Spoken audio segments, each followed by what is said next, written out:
आज की वीडियो में डिस्कस करेंगे नियो लेमार्किज्म के बारे में। लास्ट वीडियो में हम लेमार्किज्म की थ्योरी जो है कंप्लीट डिस्कस कर चुके हैं।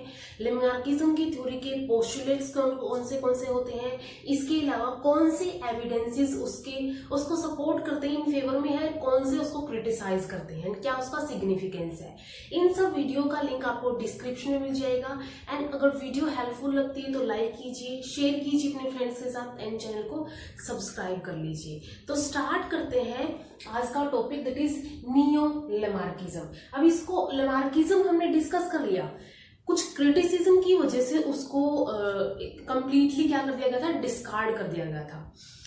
तो इसके बाद क्या हुआ, कुछ साइंटिस्ट ने मिलके उस लेमार्किज्म के अंदर ही कुछ मॉडिफिकेशन करके नियो लेमार्किज्म प्रेजेंट किया।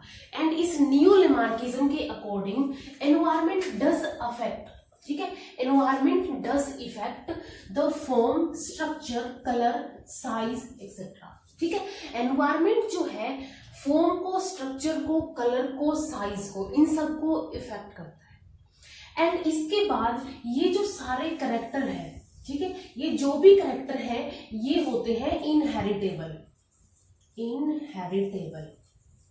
ठीक है, जैसे लेमार्क की थ्योरी में बोला गया था कि जो भी कैरेक्टर होंगे, जो भी एक्वायर्ड कैरेक्टर होंगे, या फिर जो एक्वायर्ड कैरेक्टर होंगे वो किसकी वजह से होंगे, वो होंगे उसके एटमॉस्फेयर की वजह से, एनवायरमेंट की वजह से, या फिर एनवायरमेंटल फैक्टर्स की वजह से। एंड जो क्रिटिसिज्म था उसमें वो डिस्कार्ड कर दिया था कि वो जो एक्वायर्ड कैरेक्टर है एनवायरमेंट की वजह से जो चेंज हुए हैं वो नेक्स्ट जनरेशन के अंदर पास नहीं होंगे। लेकिन इसमें इन साइंटिस्ट ने क्या किया, इन्होंने बताया कि जो एनवायरमेंट है form, structure, colour and size को अफेक्ट करता है। एंड ये जो जितने भी कैरेक्टर्स हैं ये क्या होते हैं, ये इनहेरिटेबल होते हैं, ये नेक्स्ट जनरेशन के अंदर पास होते हैं। अब कौन कौन से साइंटिस्ट थे जिन्होंने ये नियो लेमार्किज्म प्रेजेंट किया था, तो इसके अंदर साइंटिस्ट जैसे कि French Giard, Spencer, Cope, Packard, Bonnier, Hyatt, Naegeli and Gadow, McDougall, American Cope, TH Morgan, इन सब साइंटिस्ट ने मिलके जो नियो लेमार्किज्म है उसको प्रेजेंट किया था। अब ये जो नियो लेमार्किज्म है इसके अकॉर्डिंग, ठीक है, तो नियो लेमार्किज्म स्टेट्स, क्या स्टेट करता है नियो लेमार्किज्म, जर्म सेल्स। हमने डिस्कस किया था कि जर्म सेल्स जो है, जर्म प्लाज्मा या फिर जर्म सेल्स होती हैं किसी भी मल्टी सेलुलर ऑर्गेनिज्म के अंदर, दो टाइप की सेल होंगी, एक सोमेटिक सेल्स होती है, एक जर्म सेल्स होती है। तो ये जो जर्म सेल्स है, एंड लेमार्किज्म की थ्योरी के अंदर ये भी बताया गया था कि जो चेंजेस जर्म सेल्स के अंदर होते हैं वही इनहेरिट होते हैं, ना कि सोमेटिक सेल्स के अंदर होते हैं। तो ये जो जर्म सेल्स है may be formed from the somatic cells, ठीक है, ये सोमेटिक सेल्स से बनती होंगी, indicating similar number of chromosome and gene makeup in two cell lines। अब ये किस वजह से हम बोल रहे हैं कि ये जो जर्म सेल्स है ये सोमेटिक सेल से बनती होगी, क्योंकि जो इनका सिमिलर नंबर ऑफ क्रोमोसोम्स है, ठीक है, नंबर ऑफ क्रोमोसोम्स क्या है, सिमिलर है। एंड इनका जो जीन मेकअप है, इनके अंदर जो जीनोम प्रेजेंट है वो क्या है, दो सेल लाइंस के अंदर सिमिलर है। ठीक है, ये क्या इंडिकेट कर रहा है, यहाँ पे जर्म सेल जो है वो सोमेटिक सेल से फॉर्म होती होंगी। एंड ये इंडिकेट करती है similar number of chromosome and gene makeup. इसके बाद जैसे कि इसका अगर हम एग्जांपल लें, ठीक है, इस पॉइंट का अगर हम एग्जांपल लें तो इसके अंदर जैसे एग्जांपल हो गया रीजनरेशन इन अर्थवर्म। अर्थवर्म के अंदर रीजनरेशन होती है। अब अगर हम समझिए अर्थवर्म की बॉडी को, अर्थवर्म के अंदर क्या है, सोमेटिक सेल्स है, जर्म सेल्स है, लाइक उसकी जो रिप्रोडक्टिव पार्ट्स है जिसको ओवरी और टेस्टिस बोलते हैं वो क्या हो गए, उसकी जर्म सेल से मिलके बनी है। तो अर्थवर्म का कोई भी पार्ट, लाइक ये अर्थवर्म हो गया यहाँ पे, तो अर्थवर्म का कोई भी पार्ट जिसके अंदर, जरूरी नहीं कि उसके अंदर रिप्रोडक्टिव ऑर्गन्स प्रेजेंट हो, कोई भी पार्ट वो क्या कर सकता है, फुल अर्थवर्म को रीजनरेट कर सकता है। ठीक है, फुल अर्थवर्म के अंदर वो दोबारा से जनरेट हो सकता है, या फिर हम बोल सकते हैं ग्रो कर सकता है। रीजनरेट ही इसके लिए एक सही टर्म है कि वो रीजनरेट कर सकता है। तो इसके अंदर भी क्या हुआ यहाँ पे कि जो इसके पास जर्म सेल्स नहीं थी अर्थवॉर्म के पास, जो इसका ये पार्ट कटा था, लेकिन इसने क्या कर दिया, फुल अर्थवॉर्म को बना दिया। तो ऐसा माना गया कि जो सोमेटिक सेल्स से ही जर्म सेल्स बनी है। सेकेंड एग्जांपल की हम बात करें, वेजिटेटिव प्रोपेगेशन इन प्लांट्स, ठीक है, जो एसेक्सुअल रिप्रोडक्शन होती है जिसको प्लांट्स के अंदर हम वेजिटेटिव प्रोपेगेशन बोलते हैं। तो जो वेजिटेटिव प्रोपेगेशन है, लाइक ब्रायोफिलम के अंदर एंड रोज के अंदर, ठीक है, रोज एंड ब्रायोफिलम के अंदर भी क्या होता है, जैसे कि रोज के अंदर हम स्टेम कटिंग लेते हैं एंड उससे पूरा का पूरा जो रोज का प्लांट है वो ग्रो कर जाता है।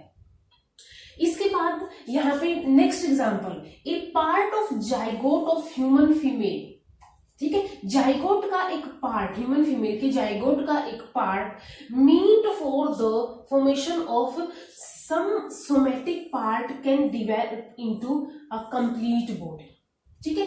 तो यहाँ पे क्या हुआ, जो जाइगोट है ह्यूमन फीमेल का, वो meet for the formation of some somatic part, ठीक है, ये क्या करता है, वो सोमेटिक पार्ट को बनाता है एंड ये जो सोमेटिक पार्ट है develop into a complete body. Zygote है, ठीक है, जाइगोट का कुछ पार्ट अगर है, कुछ पार्ट क्या करेगा, अब नेक्स्ट एक पूरे के पूरे जो फुल बॉडी है उसको फॉर्म कर देगा। तो ये भी एक एग्जांपल हो गया यहाँ पे कि जो जर्म सेल्स है वो सोमेटिक सेल्स से ही बनी है। तो ये जितनी भी यहाँ पे हमने बात की एग्जांपल्स की, और इस ये जो इंपॉर्टेंट यहाँ पे लाइन है, तो सोमेटिक सेल्स आल्सो कंटेन, तो इससे ये प्रूफ होता है कि जो सोमेटिक सेल्स हैं, इन सब एग्जांपल से, कि जो सोमेटिक सेल्स है also contain determinants of all the characters, ठीक है। ऐसा नहीं कि सिर्फ जर्म सेल्स ही जर्म सेल्स के पास ही ऐसे डिटर्मिनेंट्स होते हैं, या फिर हम बोल सकते हैं कुछ जीन्स होते हैं जो क्या करते हैं, जो भी करेक्टर होता है, ठीक है, ऑल द करेक्टर्स को क्या करते हैं, उनको फॉर्म करते हैं। लेकिन हमने देखा इन सारे एग्जांपल्स के बाद कि जो सोमेटिक सेल्स है उसके अंदर भी कुछ डिटर्मिनेंट्स प्रेजेंट होते हैं, ठीक है, कुछ डिटर्मिनेंट्स होते हैं, कुछ ऐसे फैक्टर होते हैं जो क्या करते हैं, ऑल करेक्टर्स को बनाते हैं, ठीक है, डिटर्मिनेंट्स ऑफ ऑल करेक्टर्स। तो ये फर्स्ट एग्जांपल होगा जिसके थ्रू ये बताया गया कि नियोलेमार्किज्म क्या करता है, फॉर्म, साइज, कलर या फिर स्ट्रक्चर के अंदर जो भी अफेक्ट होगा, जो भी चेंज होगा वो इनहेरिट होता है। एंड इसके अलावा जो जर्म सेल्स है वो किससे मिलती बनती, वो किससे बनी हुई है, वो बनी है सोमेटिक सेल्स से। तो ये हो गया यहाँ पे। नेक्स्ट इसमें effect of environment on germ cells through somatic cells, ठीक है, जो भी जर्म सेल्स के ऊपर इफेक्ट है वो किससे होगा, यहाँ पे सोमेटिक सेल से होगा। अब इसके अंदर अगर हम एग्जांपल्स की बात करें, कौन कौन से एग्जांपल्स हैं जो ये दिखाते हैं कि जो इफेक्ट ऑफ एनवायरमेंट है जर्म सेल्स के ऊपर वो सोमेटिक सेल्स के थ्रू है। सबसे फर्स्ट है पेल वैरायटी की एक मौत है, सिलेनिया ब्लूनेरिया है, ठीक है, सिलेनिया ब्लूनेरिया जो एक मौत है, एक वैरायटी है जो कि क्या है, पेल वैरायटी है। इसके बाद इसको फीड करवाया जाता है, ठीक है, इसको फीड करवाया गया मैंगनीज कोटेड फूड के ऊपर। तो इसने जो अपनी इसके बाद ब्रीडिंग के बाद जो वैरायटी थी वो थी मिलेनिक वैरायटी, जो कि एक ट्रू ब्रीडिंग मिलेनिक वैरायटी प्रोड्यूस की गई यहाँ पे। तो यहाँ पे क्या था, इसका जो एनवायरमेंट था, ठीक है, एनवायरमेंट था वो इफेक्ट किसके ऊपर पड़ा, सोमेटिक सेल्स के ऊपर, क्योंकि इसको फेड करवाया गया। एंड वो अफेक्ट क्या हुआ, अब इसकी नेक्स्ट जनरेशन के अंदर मिलेनिक वैरायटी, एक ट्रू ब्रीडिंग मिलेनिक वैरायटी प्रोड्यूस हुई।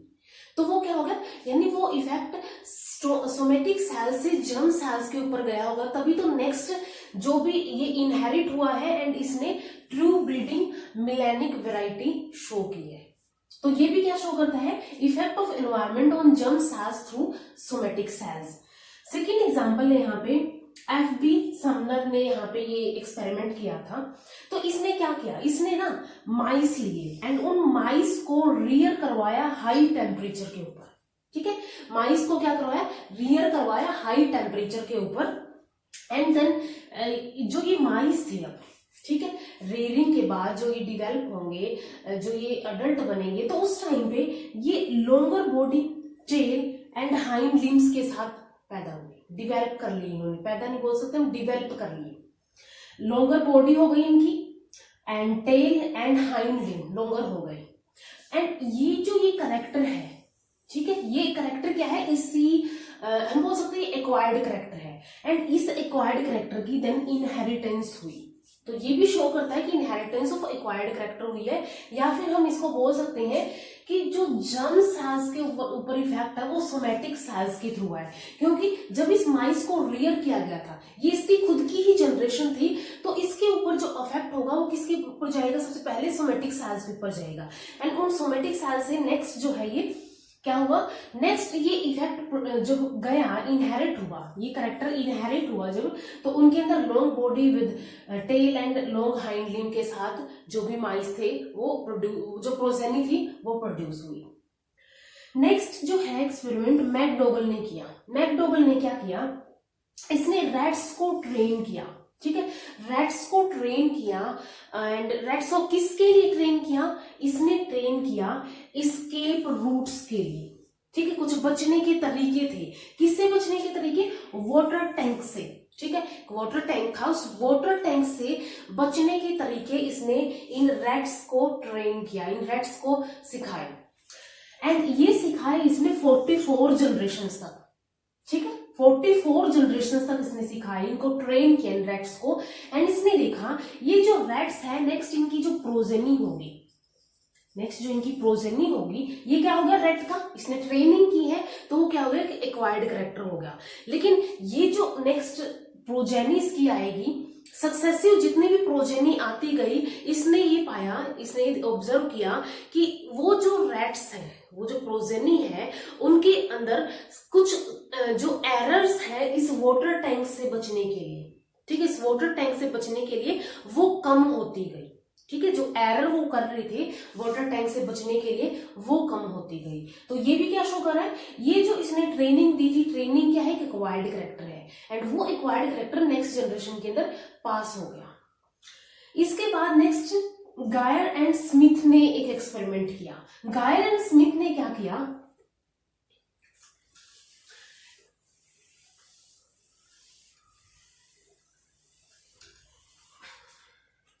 इन्होंने सबसे पहले एक रैबिट लिया, ठीक है, एंड इस रैबिट की जो आई का जो लेंस था उसको क्रश कर दिया गया, क्रश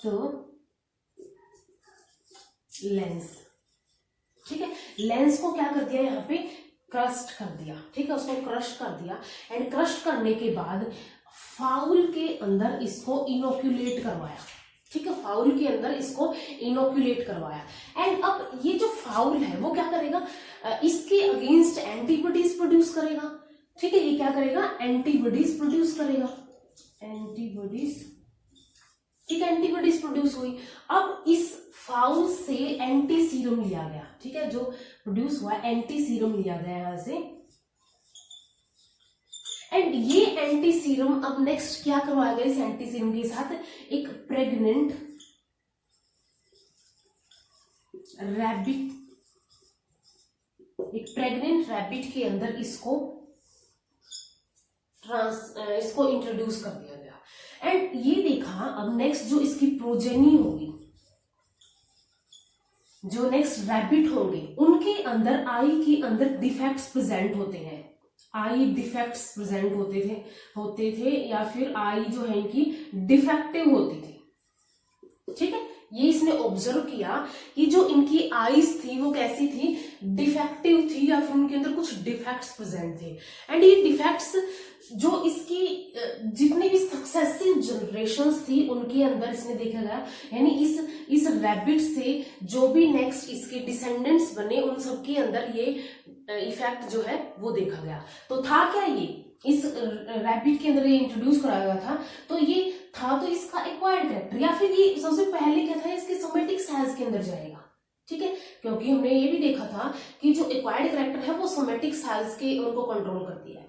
तो ये गया तो यहाँ पे किसके अंदर, सोमेटिक सेल्स के अंदर, लेकिन अफेक्ट किसके ऊपर किया, इसने जर्म सेल्स के ऊपर अफेक्ट किया। तो ये सेकेंड पॉइंट था यहाँ पे नियोलेमार्किज्म। नंबर 3 इसके अंदर है effect of environment directly on germ cells, ठीक है, पहले हमने देखा था कि जर्म सेल्स जो है वो सोमेटिक सेल्स से बन रही है। इसके बाद हमने देखा जर्म सेल्स के ऊपर सोमेटिक सेल्स के थ्रू इफेक्ट प्रोड्यूस होता है। एंड थर्ड है यहाँ पे effect of environment directly on germ cells. ठीक है, जो एनवायरनमेंट का इफेक्ट है डायरेक्टली होता है जर्म सेल्स के ऊपर। तो इसके लिए टॉर ने एक एक्सपेरिमेंट किया। इसने क्या किया, यंग वंस लिए पोटैटो बीटल्स के, ठीक है, पोटैटो बीटल के यंग वंस लिए एंड इन यंग वंस को एक्सपोज करवाया इसने टेम्परेचर एंड ह्यूमिडिटी फ्लक्चुएशंस के अंदर। ठीक है, फ्लक्चुएट करता रहा, कभी टेम्परेचर ह्यूमिडिटी इसने फ्लक्चुएट करवा के उनको क्या करवाया, एक्सपोज करवाया। अब एक्सपोज कब करवाया इसने, ये टाइम पीरियड था during development of their reproductive organs. जब इन पोटैटो बीटल्स के रिप्रोडक्टिव ऑर्गन्स की डेवलपमेंट चल रही थी, उस टाइम पे इसने इन बीटल्स को एक्सपोज करवाया ह्यूमिडिटी एंड टेम्परेचर फ्लक्चुएशंस के अंदर। इसके बाद इसने क्या देखा, जो ये यंग वंस से जो अडल्ट बीटल्स बन गए पोटैटो बीटल्स, ये रिमेन अनअफेक्टेड थे। ठीक है, इनके ऊपर कोई चेंज नहीं हुआ, ये अनअफेक्टेड थे एंड नो सोमेटिक चेंज, इनके अंदर कोई सोमेटिक चेंज इसको देखने को नहीं मिला। इसके बाद इन बीटल्स से जो इनकी प्रोजेनी बनी, जो इनकी नेक्स्ट जनरेशन बनी, उसके अंदर इसने देखा नेक्स्ट जनरेशन के अंदर जो बॉडी कलरेशन है उसके अंदर चेंज नजर आया। तो बॉडी कलरेशन के अंदर चेंज किसकी वजह से नजर आया, इन जर्म सेल्स की वजह से नजर आया। यानी कि इसके जो जर्म सेल्स थे, ये जो रिप्रोडक्टिव ऑर्गन्स की डेवलपमेंट जब चल रही थी उस टाइम पे यहाँ पे जो जर्म सेल्स थी, जो भी यहाँ पे जर्म सेल्स थी, उनके ऊपर अफेक्ट प्रोड्यूस हुआ। तो ऐसे ही अफेक्टेड गैमीट्स बने एंड ऐसे ही अफेक्टेड उन गैमीट्स से क्या बने, नेक्स्ट जो भी नेक्स्ट जनरेशन थी वो प्रोड्यूस हुई। तो इस वजह से इनके अंदर बॉडी कलरेशन के अंदर चेंज दिखा। तो ये थर्ड वन एग्जाम्पल हो गया जो शो करता है कि नियोलिमार्किज्म के अंदर जो एक्वायर्ड कैरेक्टर है like form, structure, colour, size, उन सब के अंदर क्या होता है, इनहेरिटेंस होती है। यानी कि ये सारे जो भी यहाँ पे हमने डिस्कस किए हैं जो कैरेक्टर, ये कैरेक्टर क्या होते हैं, इनहेरिटेड होते हैं। तो ओवरऑल अगर हम देखें कि जो नियोलिमार्किज्म है वो क्या शो करता है, नियोलिमार्किज्म से प्रूव होता है। सबसे फर्स्ट है यहाँ पे कि जो जर्म सेल्स है are not immune from the effect of environment. ठीक है, वो इम्यून नहीं है, अगर जो एनवायरनमेंट है उसका अफेक्ट होता है तो वो उनके ऊपर भी जाएगा। तो ये इम्यून नहीं होती है इफेक्ट ऑफ एनवायरनमेंट से। Second, germ cells can carry somatic changes to the next progeny and germ cells क्या कर सकती है, कोई भी अफेक्ट हुआ है वो नेक्स्ट प्रोजेनी के अंदर भी शो कर सकती है। जैसे कि हमने देखा था कि जो मैग्नीज कोटेड प्रोजेनी थी, ट्रू ब्रीडिंग मैग्नीज कोटिंग जो मोथ्स थी, उसके अंदर वो कैरेक्टर क्या हुआ था, वहां पे नेक्स्ट जनरेशन के अंदर उसको देखने को मिला था। तो जो जर्म सेल्स है वो सोमेटिक चेंजेस को कैरी करती हैं। थर्ड है, germ cells may be directly affect by the environmental factor and germ sales directly environmental factor से भी अफेक्टेड होती है। जैसे कि हमने टॉवर्स के एक्सपेरिमेंट में देखा था कि कैसे उसके अंदर जो बीटल्स थे उनके ऊपर टेम्परेचर एंड ह्यूमिडिटी का जो इफेक्ट था, फ्लक्चुएशंस थी, वो इफेक्ट नेक्स्ट प्रोजेनी के अंदर देखने को मिला था। यानी कि डायरेक्टली अफेक्ट करते हैं, एनवायरमेंटल जो फैक्टर्स होते हैं इसको डायरेक्टली अफेक्ट करेंगे। तो ये नियोलिमार्किज्म हो गया। एंड अगर हम देखें नियोलिमार्किज्म क्या है, एक नियोलिमार्किज्म एक मॉडिफाइड फॉर्म है, एक मॉडिफाइड फॉर्म है, मॉडिफाइड फॉर्म ऑफ लमार्किज्म। लमार्किज्म की ये क्या है, मॉडिफाइड फॉर्म है, लेकिन किस टर्म्स में है, in terms of genetics. Genetics की टर्म में ये क्या है, नियोलिमार्किज्म एक मॉडिफाइड फॉर्म है लमार्किज्म की। तो ओवरऑल अगर हम मॉडर्न व्यू की बात करें कि अब क्या माना जाता है germ cells and somatic cells के ऊपर, तो जो सोमेटिक सेल्स होती है वो नेक्स्ट जो भी इफेक्ट होगा नेक्स्ट जनरेशन के अंदर पास नहीं होगा, लेकिन जर्म सेल्स का इफेक्ट जो है वो नेक्स्ट जनरेशन के अंदर पास होता है। तो ये हमने डिस्कस कर लिया यहाँ पे नियो लेमार्किज्म। तो यहां तक लेमार्किज्म की थ्योरी, नियो लेमार्किज्म कंप्लीट होते हैं। नेक्स्ट जो हम डिस्कस करेंगे ऑर्गेनिक इवोल्यूशन की second theory, that is Darwinism. ठीक है, डार्विन ने जो थ्योरी दी थी डार्विनिज्म, उसको हम डिस्कस करेंगे। तो इस वीडियो में इतना ही। अगर वीडियो हेल्पफुल लगी हो तो लाइक कीजिए, शेयर कीजिए अपने फ्रेंड्स के साथ एंड चैनल को सब्सक्राइब कर लीजिए। Thank you so much.